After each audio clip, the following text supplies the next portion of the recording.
Bonjour et bienvenue à Vie de foi. Aujourd'hui, j'ai le plaisir de recevoir le pasteur Lifa Bombele qui nous vient de Mons, en Belgique. Bonjour, pasteur Lifa. Bonjour, pasteur Joël. Gloire à Dieu, on passe du bon temps cette semaine en parlant de l'influence. Oui. Toi, tu as eu beaucoup d'influence dans toutes les sphères de la société. Oui. Donc, on dit gloire à Dieu pour ça, Amen. pour la faveur de Dieu sur ta vie. Juste avant d'aller dans le sujet, est-ce que tu peux nous parler un peu de ton église, de ton ministère à Mons? Oui, on a une merveilleuse église, La Chapelle, que je salue d'ailleurs. On est tellement fiers de cette église-là. On est vraiment honorés de ce que le Seigneur nous ait choisi pour être responsable d'église là-bas. Et c'est un ministère, en fait, qui a vraiment beaucoup d'impact au niveau de la jeunesse, mais pas que, puisque là, le Seigneur a vraiment élargi l'espace de notre tente.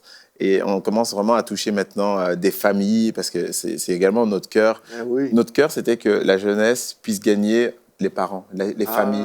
Wow. Et vraiment, dans cette stratégie-là, le Seigneur a agréé, on va dire. Oui. Et ton épouse Emmanuel est pasteur avec toi aussi. Oui, oui. Donc, vous êtes les fondateurs de l'église. C'est ça. Qui a seulement 3 ans? C'est ça, on a 3 ans. On a fêté les 3 ans au mois de février, lors d'une conférence extraordinaire. On a fêté nos 3 ans. Ah, bien, gloire à Dieu, bien, super. Donc, si les gens en Belgique veulent vous visiter, vous avez un site web? Oui, on a un site web, donc c'est lachapellemons.be, www bien entendu, lachapellemons.be. Et puis, on est situé sur un merveilleux site à Mons, c'est le Palais des Congrès, donc c'est quelque chose d'assez C'est le nom de... Oh, wow, le Palais des Congrès. C'est ça, et c'est tellement prophétique cet endroit, vous savez, pasteur Joël, parce que, en fait, le Palais des Congrès est bâti comme une arche. Quand vous regardez les plans, c'est un bateau. Wow! C'est ça. Et nous, on avait vraiment reçu cette vision-là d'être un peu comme une arche pour le salut, en fait, des hommes, et amener le plus possible d'hommes dans cette arche-là, c'est contribuer par la gloire de Dieu à leur salut. Ah, bien, gloire à Dieu. Bien, c'est super. Ouais. Félicitations pour votre ministère. J'entends dire des belles choses aussi sur votre Église, donc gloire à Dieu pour ça. Ouais. Aujourd'hui, on va parler des ennemis externes de l'influence. C'est ça. Donc, l'influence vient de Dieu. Dieu nous donne un mandat, il nous donne la faveur pour accomplir notre appel qui vient de lui. C'est ça. Mais là aussi, on doit être conscient que l'ennemi, lui, il veut vraiment nous empêcher d'entrer dans notre appel. C'est ça. Il veut nous influencer lui aussi, mais négativement. Oui, ouais. Il veut nous influencer négativement, et puisqu'il n'y arrive pas, ou en tout cas, il n'arrive pas avec l'ensemble des gens de ministère, l'ensemble des chrétiens, ce qu'il fait, c'est qu'il cherche à nous déstabiliser lorsque nous essayons de gagner ces différentes sphères, lorsqu'on est dans notre milieu familial, qu'on essaie de travailler sur le salut de nos enfants, de nos frères, lorsqu'on est au travail, qu'on essaie vraiment d'avoir une influence positive, une influence... on n'est pas dans la pensée positive, on est vraiment dans l'évangile, l'évangélisation. Eh bien, l'ennemi essaie de nous déstabiliser. Et pour ce faire, il va utiliser toutes les choses du monde pour nous déstabiliser. On doit se rappeler le passage vraiment qui nous occupe. C'est Jean 17, on se rappelle que le verset 18 nous dit comme tu m'as envoyé dans le monde, c'est Jésus qui parle, je les ai aussi envoyés dans le monde. Mais un peu avant, quand on revient au verset 14, le verset 14 dit je leur ai donné ta parole et le monde les a haïs parce qu'ils ne sont pas du monde comme moi je ne suis pas du monde. Je te prie pas de les ôter du monde, mais de les préserver du malin. Vous voyez, alors qu'on est en train d'essayer d'être la lumière du monde, le monde est en train de nous haïr. Ouais. Et j'aimerais vraiment encourager quelqu'un en lui disant, tu n'es pas une exception finalement. Ton cas n'est pas isolé. Réellement, le monde haït la parole de Dieu. C'est ça, c'est vrai. Oui. Moi, je me souviens quand j'ai commencé à aller à l'école, à l'époque, ici au Canada, c'était à l'âge de 5 ans qu'on commence l'école. Ouais. Et puis, je rentrais à la maison en pleurant parce que je disais à ma mère, les enfants se sont moqués de moi parce que moi, je me suis vraiment affiché publiquement pour Jésus. Et puis, quand on est comme ça, c'est pas tout le monde qui applaudissait la foi chrétienne. Hein? Donc, j'ai dû m'affirmer. Et ma mère m'a dit à l'époque, tu dois te réjouir, Joël, parce que quand tu te fais persécuter pour la cause de Christ, bien, tu vas être récompensé. C'est vrai. Et on dit ça à un enfant de 5 ans, c'est pas évident. Non. Mais j'ai dû prendre cette décision même à l'âge de 5 ans et vraiment dire, OK, j'ai le choix, là. C'est soit que j'arrête de parler de Jésus et avoir plus d'amis, ou je me tiens pour la vérité et Dieu va me bénir. Oui. Et dans ma vie, aujourd'hui, je suis béni Mais j'ai choisi de suivre le Seigneur. Et puis, on peut choisir aujourd'hui d'être influencé par le Saint-Esprit plutôt que le royaume des ténèbres. Parce que, comme tu dis, il veut toujours, Satan veut toujours nous déstabiliser. Oui. Une chose importante aussi que je veux mentionner, c'est que Satan, des fois on parle de lui, mais il n'est pas vraiment puissant. Il est puissant uniquement si on lui donne, le droit dans notre vie. Oui. Parce que quand nous lisons dans Colossiens 2 au verset 15, en parlant de Christ, il a dépouillé les dominations et les autorités et les a livrées publiquement en spectacle en triomphant d'elles par la croix. Donc Satan a été défait à la croix, mais en fait l'autorité qu'il peut avoir dans notre vie, c'est par... C'est ce qu'on lui donne. Oui, et c'est par la séduction. Lui, il arrive, il veut nous faire croire autre chose que la parole de Dieu. Il ne veut pas qu'on croie que nous sommes en autorité. Et là, on est passif ou... Tellement vrai. Il y a un grand navigateur qui disait que ce ne sont pas les influences qui comptent, mais ce sont les choix de ces influences qui est important. Dans le sens où, quand on est navigateur, il y a tellement de courants mais on ne va pas choisir n'importe quel courant. Vous savez, ton témoignage, me fait penser tellement au témoignage, un témoignage actuel d'une sœur de l'Église, d'ailleurs de nos leaders. Son enfant a été, un jour plutôt, sa prof, la professeure de son enfant, l'a convoqué. Mais l'enfant il a 5 ans. Okay. Il a 5 ans. Et la professeure l'a convoqué, vous savez pourquoi? Parce qu'il parle tout le temps de Jésus. Et donc, sa professeure dit, il parle trop de Jésus. C'est pas vraiment contraire au règlement, parce qu'il n'évangélise pas. C'est ça qui est interdit. Mais lui, il parle de Jésus. Alors... la bouche parle de l'abondance. Exactement. Et alors, la maman, elle est allée auprès de la professeure. Et donc, la professeure demandait à la maman de faire en sorte que le petit ne parle plus de Jésus. Et elle lui répond, elle lui dit, mais vous savez, mon enfant, lui, pour lui, Jésus, c'est son super-héros, c'est sa superstar. Les autres enfants vont peut-être parler de leur Spider-Man, ils vont avoir leurs jouets, ils vont venir avec leurs jouets. D'autres vont venir avec leur doudou. C'est ça. Mais lui, il va venir avec une seule chose, c'est le nom de Jésus. Je ne peux pas lui interdire de parler de sa superstar. Je ne veux pas non plus. Et elle ne veut pas. C'est ça. Encore heureux. Hein. Et on ne peut pas non plus interdire aux autres enfants de venir avec leur Spider-Man, leurs jouets, leur doudou. De la même manière, on ne peut pas interdire à un enfant qui ne fait pas de mal de parler de son super-héros. Oui, c'est ça. C'est tellement la vérité. Mais le monde va haïr. Parce qu'on va dire aux autres enfants, on ne va pas leur dire « ne prends pas ton jouet, ne prends pas ton doudou ». C'est parce que le nom de Jésus dérange. C'est ça qui dérange. Les gens peuvent parler de Dieu et même encore là, ça va. Oui. Et quand on entend le nom Jésus, en fait, c'est ce nom-là qui fait trembler les démons de l'enfer. C'est ça. Et toutes les fois qu'on prononce le nom de Jésus, les gens qui ne l'aiment pas, ils n'aiment pas l'entendre non plus. Donc, c'est un nom dérangeant parce que c'est le nom au-dessus de tout nom. Et donc, chaque fois qu'on va aller dans une sphère d'influence, chaque fois qu'on va essayer d'avoir un impact, ici c'était le milieu familial, et qu'on met en avant notre principale influence, c'est-à-dire le nom de Jésus, on va être combattu. Ouais. On va être combattu et on doit se rappeler que c'était malheureusement une promesse de la part de notre Seigneur. Il l'a dit et lui-même en a souffert. Et ça me fait penser à ce verset-là dans Ésaïe chapitre 53, qui est tellement fort. On pourrait lire tout. Je vais essayer de lire une petite partie. Et dans ce texte-là, on dit « Il n'avait ni beauté ni éclat pour attirer nos regards, et son aspect n'avait rien pour nous plaire, méprisé et abandonné des hommes, homme de douleur et habitué à la souffrance, semblable à celui dont on détourne le visage. Nous l'avons dédaigné, nous n'avons fait de lui aucun cas. Cependant, ce sont nos souffrances qu'il a portées. » Et là, on arrive dans l'aspect du combat que nous devons porter. Également, nous, en tant qu'enfants de Christ, nous avons ce mandat-là de poursuivre l'œuvre de Christ. Et donc, malgré le fait qu'il a été dédaigné, méprisé, abandonné, il a pris nos souffrances, il a pris nos douleurs, il s'est chargé de nos douleurs. Et nous avons vu, et le monde plutôt a vu Dieu comme si, Jésus était puni. Parce qu'il est combattu, parce que certains vont le calomnier, parce que certains vont le mépriser.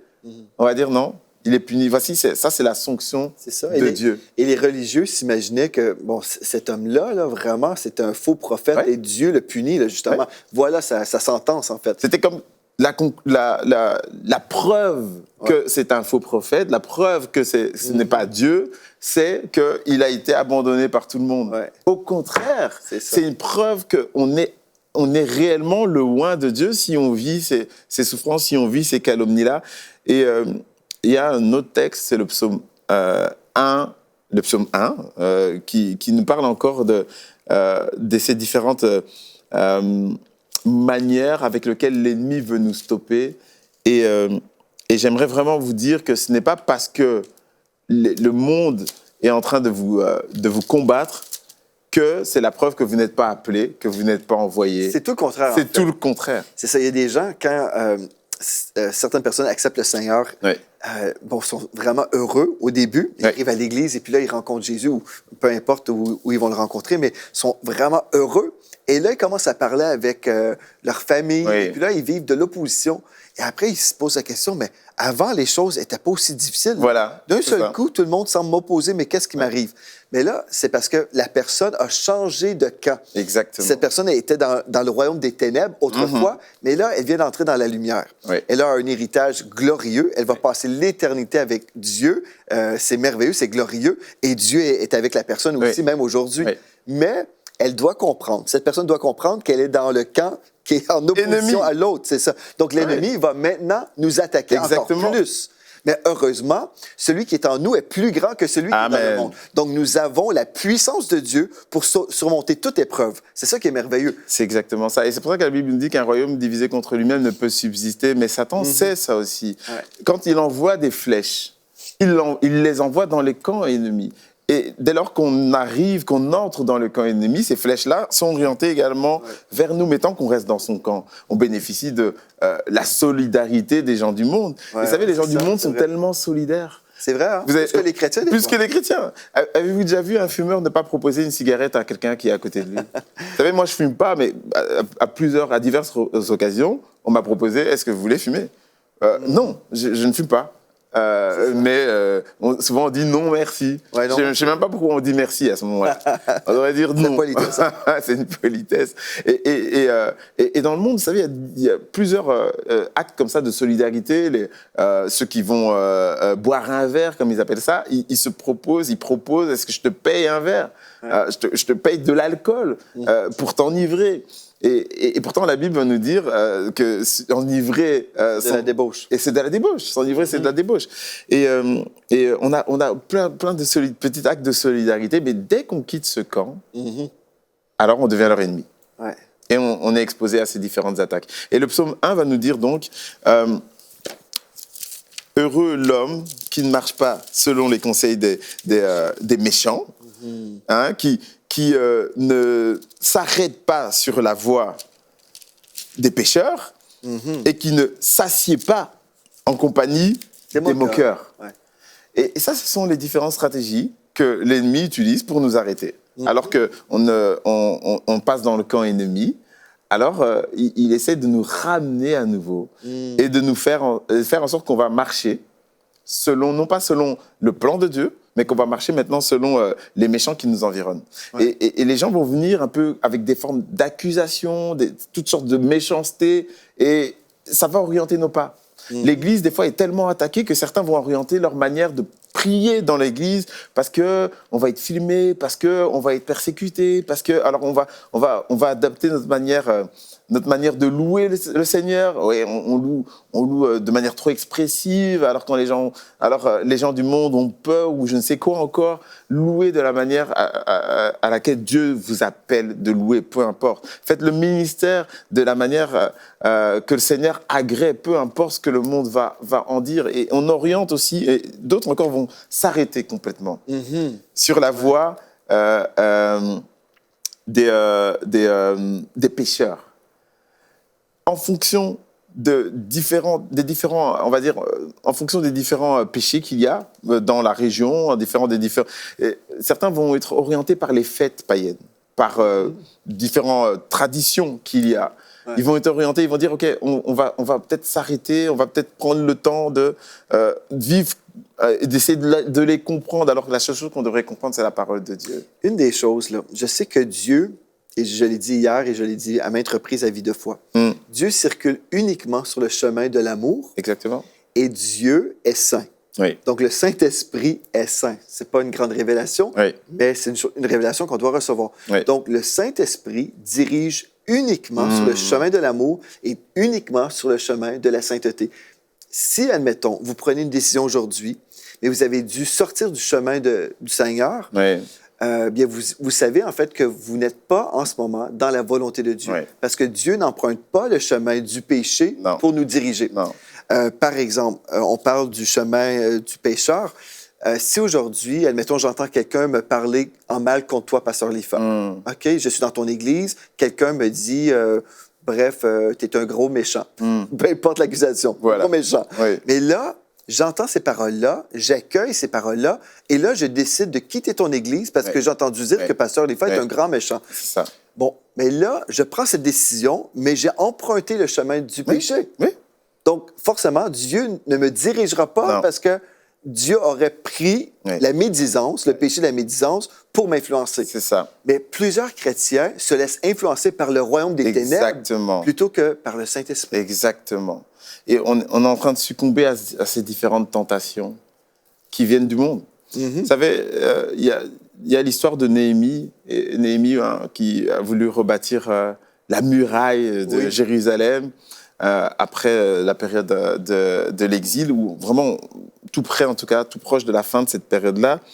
Et pour ce faire, il a dû avoir une lettre du roi qui donnait l'autorisation à tout un ensemble de Juifs de revenir. C'est une forme de laisser-passer pour revenir rebâtir cette muraille-là. Et déjà là, il était en train d'avoir un impact. Il avait un laisser-passer du roi. Il était déjà en train d'avoir un impact qui dépassait toutes les provinces, parce que tout l'ensemble des gouverneurs devaient le laisser passer avec son peuple pour revenir dans la muraille. Mais maintenant, lorsqu'il a commencé à rebâtir la muraille, les gens se moquaient. Qu'est-ce qu'il veut faire? C'est quoi son projet? Tout comme Noé, hein? Exactement. On se moquait de lui aussi. On se moquait de lui. On méprisait, littéralement, on méprisait l'action. Et à l'intérieur et donc, il y avait vraiment des gens qui ont combattu. Et dans ces personnes qui ont combattu, il y avait des faux frères. En plus, oui. Il y avait des personnes qui étaient censées être des frères, mais en réalité étaient des faux frères, qui l'ont combattu et qui ont voulu faire en sorte qu'ils ne rebâtissent pas. Mais ce qui était en train de les pousser à combattre, c'était leur orgueil, c'était leur péché. Parce qu'ils avaient plus à cœur de rebâtir leur propre maison, d'habiter dans de super belles maisons, que de rebâtir quelque chose qui allait servir à Dieu. C'est ça. Souvent, on est en train d'être combattu par des gens, même des faux frères, qui ont simplement à cœur leur propre orgueil, leur propre maison, leur propre intérêt. Ils ne cherchent pas les intérêts de Dieu. Et nous, on s'arrête sur ces contestations. Et on se laisse influencer. Et on se laisse influencer. On veut faire quelque chose de bien, on veut faire une belle œuvre, mais on se laisse influencer par ces contestations. C'est spécial, hein? Ouais. Moi, je crois, là, bien, la Bible nous dit, on va les reconnaître à leurs fruits. Oui. Si quelqu'un me parle et veut m'influencer, je vais examiner sa vie. Je vais dire, OK, la personne qui me parle, est-ce que cette personne-là est crédible? Oui. Si je me dis, ah, wow, c'est un grand homme de Dieu, je vois beaucoup de fruits, la personne a conduit 100 000 personnes au Seigneur, oh, je vais l'écouter. Bon, peut-être cette personne-là a quelque chose à vraiment me dire, peut-être m'amener une correction, m'apporter des conseils, tout ça. Bon, ça peut être bien. Quelqu'un d'autre, par exemple,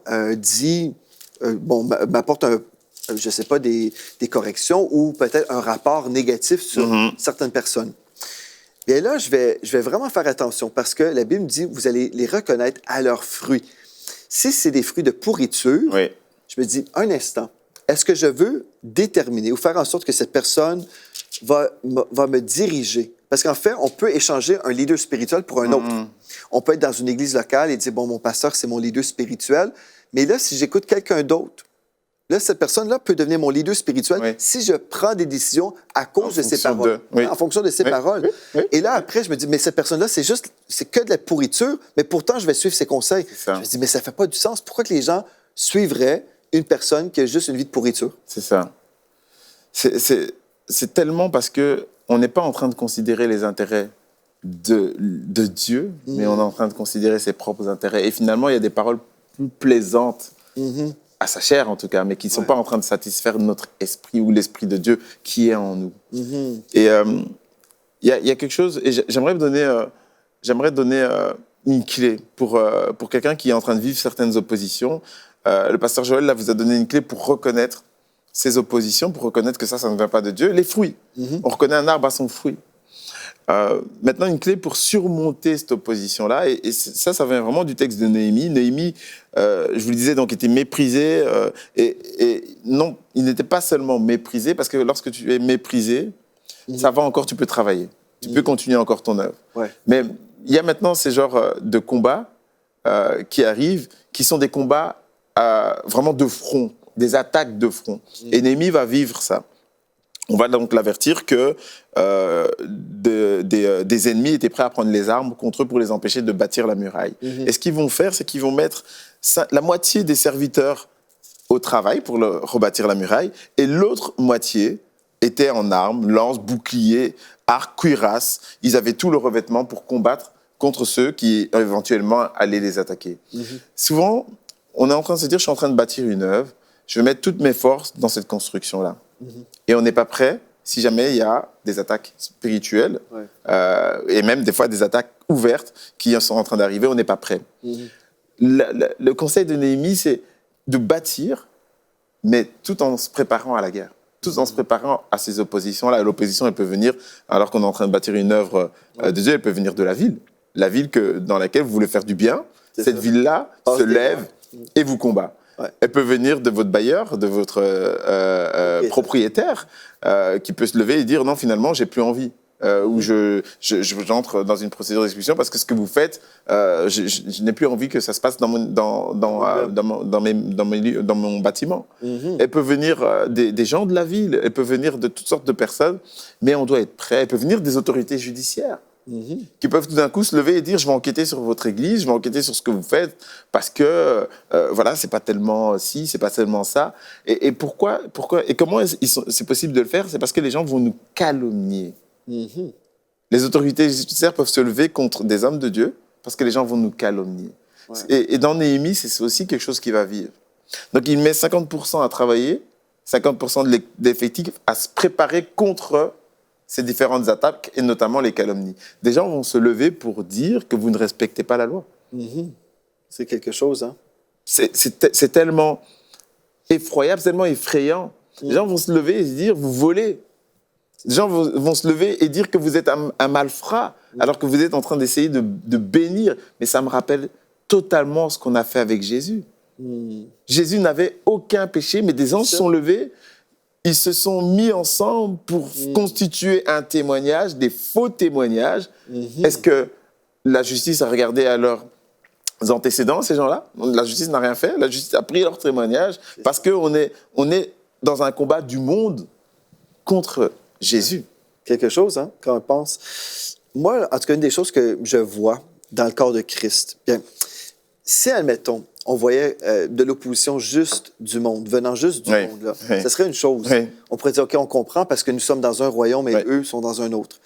Mais c'est quand le royaume des ténèbres s'infiltre dans l'Église et que les brebis, certaines brebis, deviennent des loups. Dans la bergerie. Dans la bergerie. C'est là où c'est plus difficile aussi. Parce que ces gens-là sont avec nous, mais ils ne sont pas vraiment totalement avec nous.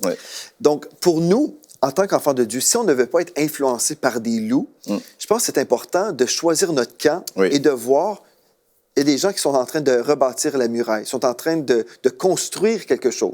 Il y a des gens qui sont engagés dans la construction ou l'établissement, l'édification de quelque chose de bien. Et il y a d'autres personnes qui critiquent, qui calomnient et qui travaillent à détruire cette œuvre-là. Et ces gens-là vont dire, oui, mais on est en train de corriger pour un instant. Je veux voir les fruits dans ta vie. Je vois ici les fruits de telle personne. Je vois l'édification du corps de Christ. Dans ta vie, je vois un site web qui parle contre tous les pasteurs qui existent sur la planète. C'est ça. Donc, ce n'est pas le camp que je veux choisir, moi. Je veux choisir le camp qui contribue à l'édification du corps de Christ. Je crois que si les chrétiens sont intelligents, ils vont mettre en pratique la parole de Dieu. Dans Éphésiens, chapitre 4, au verset 29, il est écrit qu'il ne sorte de votre bouche aucune parole mauvaise. Mais s'il y a quelques bonnes paroles qui servent à l'édification et communiquent une grâce à ceux qui l'entendent. Amen. Donc, ça, c'est pas une suggestion, Non. c'est un commandement. Ouais. Qu'il ne sorte de votre bouche aucune parole mauvaise. Si quelqu'un dit, oui, mais je dois corriger certaines choses.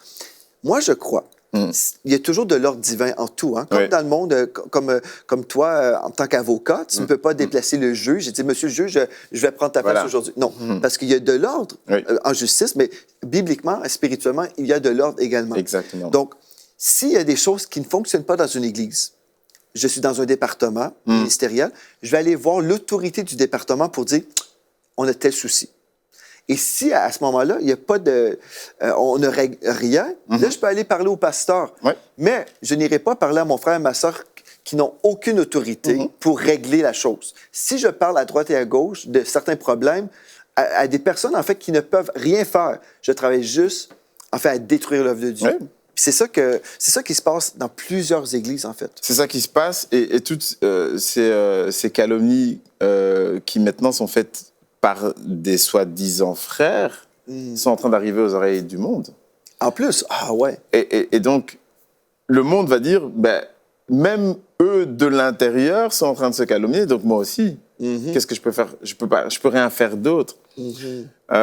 Et j'aimerais vraiment encourager quelqu'un qui est en train de vivre ces calomnies, qui se dit, je vais me réfugier, je vais me retirer. Vous savez, Néhémie a vécu ce moment aussi.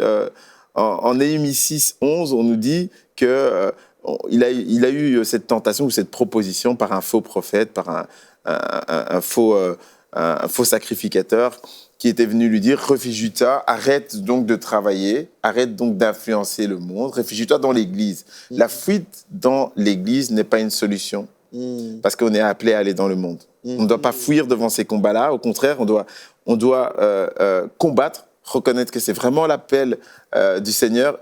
Et vous savez qu'au bout, quand on va voir le succès, quand on va voir que vous allez avoir du succès, tout le monde va reconnaître et se joindre à vous. Amen. C'est tellement dingue. On ne veut pas être distrait, on ne veut pas se défendre. Comme on a dit au début de la semaine, on parle en fait de cette influence qui vient de Dieu. Dieu est notre source en toute chose. Il est notre source de promotion, de faveur. Il est aussi notre avocat.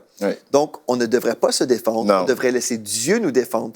Et si nous marchons dans l'intégrité, Dieu va nous bénir et Dieu va nous faire justice. Amen. Et on peut entrer dans ce repos spirituel malgré l'opposition spirituelle. Donc aujourd'hui, si vous avez été dans l'opposition spirituelle contre quelqu'un, vous pouvez vous repentir. Et si vous avez été la personne qui recevait cette opposition, recevez la consolation du Saint-Esprit aujourd'hui. Si Dieu est pour vous, qui sera contre vous? Amen. Amen. Donc, merci beaucoup, Pasteur Lifa. Merci beaucoup. Nous avons été bénis. On va poursuivre demain dans cette étude. Et vous allez entrer dans une nouvelle dimension d'influence dans le nom de Jésus. Amen. Amen. Donc, d'ici à demain, soyez richement bénis.